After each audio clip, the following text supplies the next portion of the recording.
नमस्ते, मेरा नाम मैथिली खराबे है और आज मैं आपको ऑनर किलिंग के बारे में जानकारी दूंगी। तो चलिए शुरुआत करते हैं। तो सबसे पहले what is honour killing? Honour killing मतलब सम्मान के रक्षा हेतु हत्या। ऑनर किलिंग में परिवार के किसी सदस्य की हत्या की जाती है जिसमें अपराधियों को लगता है कि पीड़ित ने परिवार पे शर्म या परिवार का अपमान किया है, जिसमें उसने एक आदर्श संस्कृति का या फिर कोई धर्म के सिद्धांतों का उल्लंघन किया है। इसके बाद सम्मान की हत्या एक ऐसी हत्या है जिसका मकसद किसी के सम्मान की रक्षा या संरक्षण करना होता है। मोस्टली केसेस में ऑनर किलिंग लड़कियों के साथ या फिर महिलाओं के साथ दिखाई देता है, लेकिन पुरुषों के साथ भी ये किया जाता है। तो ऑनर किलिंग ज्यादातर लड़कियों के साथ होता है। तो अब हम देखेंगे कि ऐसा क्यों होता है।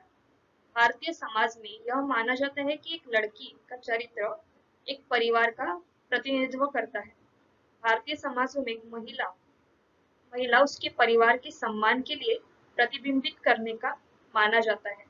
इसीलिए 99% केसेस में परिवार लड़की का परिवार ही रहता है जो हत्या करता है। उन्हें लगता है कि शर्म दूर करने से परिवार का सम्मान बहाल होगा।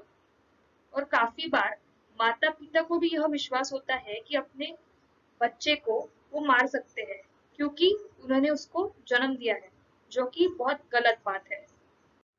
अब हम देखेंगे statistics of honour killing in India. Honour killing ज्यादा से ज्यादा उत्तर भारत में दिखाई देता है। उत्तर भारत के पंजाब, हरियाणा और यूपी जैसे राज्यों में ऑनर किलिंग के काफी केसेस दिखाई देते हैं। उसके बाद दक्षिण भारत और पश्चिम भारत के महाराष्ट्र, गुजरात जैसे राज्यों में ऑनर किलिंग ऑलमोस्ट नहीं के बराबर है। अगर किसी साल में ऑनर किलिंग के 1000 केसेस आते हैं तो उसमें से 900 केसेस ये नॉर्थ इंडिया साइड मतलब पंजाब, हरियाणा और यूपी इन राज्यों में से होते हैं, और बाकी बचे हुए 100 केसेस ये इंडिया के बाकी राज्यों में से होते हैं। तो अब हम देखेंगे रीजंस ऑफ ऑनर किलिंग। देखा जाए तो ऑनर किलिंग के काफी रीजंस है। तो उसमें से पहला हो सकता है जैसे कि आप किसी व्यक्ति से शादी करना चाहते हैं जो आपके कास्ट या फिर रिलीजन से बाहर का है। दूसरा हो सकता है डिजायर फॉर डिवोर्स, मतलब अपने पति या फिर पत्नी से तलाक लेना या फिर अलग होना। तीसरा हो सकता है कि परिवार का जो समुदाय है उनके लिए अस्वीकार्य तरीके का ड्रेसिंग करना, अलग तरीके के कपड़ों का परिधान करना। फिर उसके बाद हो सकता है कि गैर विषम लैंगिक संबंधों का संलग्न करना। उसके बाद हो सकता है कि किसी रिश्ते में होना या परिवार के बाहर सामाजिक समूहों में जुड़ाव होना। उसके बाद किसी भी परिवार द्वारा दृढ़ता से अस्वीकृत होना। ऐसे सब कारणों की वजह से ऑनर किलिंग के केसेस देखे जाते हैं। अब हम देखेंगे कि कौन कौन से लॉज है, कौन कौन से कानून है ऑनर किलिंग के लिए। तो ऑनर किलिंग ये आईपीसी के तहत हत्याओं के मामले में एक बहुत बड़ा गंभीर अपराध है। आईपीसी की धारा 299 और 301 ये दोषपूर्ण हत्या से संबंधित है। उसके बाद धारा 300 में हत्या से संबंधित है ये धारा। तो इस तरह से भारत के संविधान में जो आर्टिकल लिखे गए हैं 14, 15, 1 और 3, 16, 17, 18, 19 और 21 ये जो लेखों का उल्लंघन करता है। जो ये जो ऑनर किलिंग है, इन प्रकार की जो हत्याएं है ये इन आर्टिकल्स का उल्लंघन करता है। उसके बाद domestic violence against women act 2005, ये एक्ट महिलाओं के खिलाफ जो हिंसा होती है उससे उनको प्रोटेक्शन देता है। उसके बाद है स्पेशल मैरिज एक्ट 1954। इस एक्ट में लिखा गया है कि कोई भी व्यक्ति को अपने पसंद से विवाह या फिर शादी करने का हक है, अधिकार है। इसके लिए कास्ट कोई रिलीजन मैटर नहीं करता। और इसके बाद है protection of human rights act 2006। ये एक्ट ह्यूमन के संरक्षण मतलब उनके अधिकारों का संरक्षण करता है। अब हम देखेंगे पनिशमेंट फॉर ऑनर किलिंग, मतलब कौन कौन सी सजा दी जाती है ऑनर किलिंग करने पर। तो धारा 299 और 304 के मुताबिक हत्या की सजा उम्र कैद या मौत और जुर्माना है। हत्या के लिए दोषी न होने की सजा उम्र कैद या जुर्माना है। उसके बाद धारा 307 के मुताबिक अगर कोई व्यक्ति हत्या का प्रयास करता है तो उसको 10 साल तक कारावास या फिर जुर्माना हो सकता है। और यदि ये जो हत्या करते वक्त व्यक्ति को चोट लगी है तो ये जुर्माना आजीवन कारावास तक भी हो सकता है। उसके बाद धारा 308 के मुताबिक 3 साल तक के कारावास या फिर जुर्माना हो सकता है उस व्यक्ति को जिसने ये दंडनीय अपराध करने का प्रयास किया है। अगर ये करते वक्त वो इंसान को अगर चोट पहुंचती है तो उनको 7 साल तक कैद हो सकती है या फिर जुर्माना या फिर यह दोनों हो सकता है।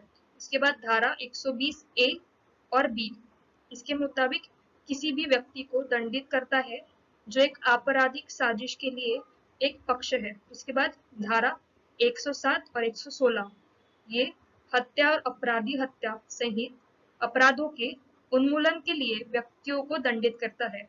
उसके बाद धारा 34 और 35 इसमें सामान्य अभिप्राय को आगे बढ़ाने में कई व्यक्तियों द्वारा किए गए आपराधिक कृत्य को दंडित करता है। उसके बाद है धारा 300, ये आईपीसी की धारा 300 इसमें जो निर्णय है, निर्णय में जो भाग लेते हैं ये हत्या करते वक्त उनके लिए इस धारा से सजा दी जाती है। अब हम ऑनर किलिंग के केस देखेंगे जिसमें मनोज और बबली ये दोनों पीड़ित है। वो दोनों एक दूसरे से प्यार करते थे और इस तरह से उन दोनों ने एक दूसरे से शादी कर ली थी और ये शादी की बात दोनों परिवारों को मंजूर नहीं थी। दोनों लड़का और लड़की का जो परिवार था उन दोनों को मंजूर नहीं थी। तो इसी प्रकार जब ये शादी की बात परिवारों को पता चली तो दोनों परिवार बहुत गुस्सा हो गए और जो पीड़ित है उनको ढूंढने लगे। और जब ये परिवार को ये पीड़ित दोनों जो मिल गए तब उन्होंने इन दोनों को खाक पंचायत के सामने खड़ा किया और उसके बाद खाक पंचायत ने पीड़ितों के खिलाफ फैसला दिया क्योंकि पीड़ित जो थे वो अलग अलग जाति के थे और उनको ये मंजूर नहीं था कि अलग अलग जाति के लोग शादी कर लें। तो खाक पंचायत के मुताबिक उनका निर्णय जो था वो धार्मिक जाति समाज के हित के लिए था। तो खाक ऐसे प्रकार से खाक पंचायत भी आरोपी थी जो परिवार को सम्मानित करने के कारण पीड़ित की हत्या में शामिल थी। और इसी प्रकार से बाद में उन दोनों पीड़ितों का अपहरण किया गया और उसके बाद उनको मार दिया गया। और ये खाक पंचायत भी इसमें शामिल थी क्योंकि बबली का जो परिवार था वो भी उसमें शामिल था। जो बबली के दादा थे वो खाक पंचायत के नेता थे। तो उसके बाद जब ये केस अदालत के सामने गई तो अदालत ने ये फैसला दिया कि इस मामले में उनको 5 आरोपी मिले थे। तो ये ऑनर किलिंग की एक ऐसी पहली केस थी जिसमें आरोपी को सजा में उम्र कैद की सजा मिली थी। तो इसी प्रकार से अपहरण में जो शामिल था वो एक ड्राइवर उसको भी 7 साल के लिए कैद की सजा सुनाई गई थी। तो अब हम देखेंगे कौन कौन से हेल्पलाइंस अवेलेबल है।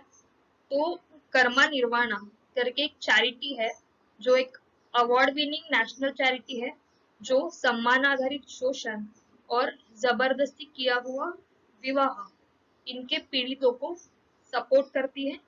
उनका नंबर मैंने अपनी स्क्रीन पे दिया है, वहां पे आप जाके उनको कॉल कर सकते हैं। इसके बाद आप अपने राज्यों के पुलिस को भी मदद के लिए मांग कर सकते हैं। There is also special helpline number available, एक स्पेशल हेल्पलाइन नंबर भी रहता है पुलिस का जिस पर आप उन्हें कॉल कर सकते हैं और वो आपकी मदद के लिए हाजिर होंगे। इन सब बातों से क्या कंक्लूजन निकलता है कि ऑनर किलिंग ये सबसे अमानवीय और अतार्किक अपराध है। कानून इसे रोकने के लिए बहुत कुछ नहीं कर सकते लेकिन ये सब चीजें तब रोकी जा सकती है तब लोगों की मानसिकता में बदलाव लाया जाए। और भारत जैसे देश में जहाँ पे जाति, धर्म और गोत्र ऐसे बहुत सारे मामले हैं जिनको जीवन से भी ज्यादा महत्व दिया जा सकता है। तो हम सबको पता है कि कानून केवल अपराधी को दंडित कर सकते हैं, लेकिन कानून होने से रोक नहीं सकते। इसीलिए लोगों के लिए जाति, धर्म, वंश आदि के बादलों से ऊपर उठना बहुत आवश्यक है।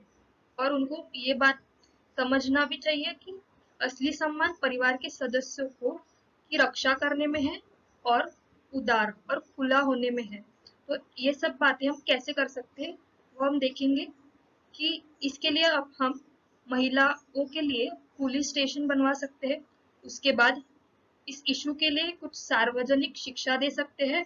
उसके बाद मीडिया के थ्रू अभियान कर सकते हैं, जैसे सत्यमेव जयते ये प्रोग्राम आता था टीवी पे, ऐसे ही हम कुछ अभियान कर सकते हैं। उसके बाद हिंसा के खिलाफ जो लोग काम करते हैं उनके साथ संगठनों के साथ हम सहयोग कर सकते हैं। इन सब चीजों से ही ये अपराध में कुछ कमी होगी और ये अपराध के केसेस कम दिखाई देंगे। तो जैसे आप सबको पता है कि बेटी बचाने के लिए हमें बस बेटी को पढ़ाने की जरूरत नहीं है, बेटी बचाने के लिए हमें समाज को भी पढ़ाना जरूरी है, उनकी मानसिकता में बदलाव लाना बहुत जरूरी है। इसीलिए बेटी बचाओ बेटी पढ़ाओ नहीं, तो बेटी बचाओ और समाज को पढ़ाओ। धन्यवाद।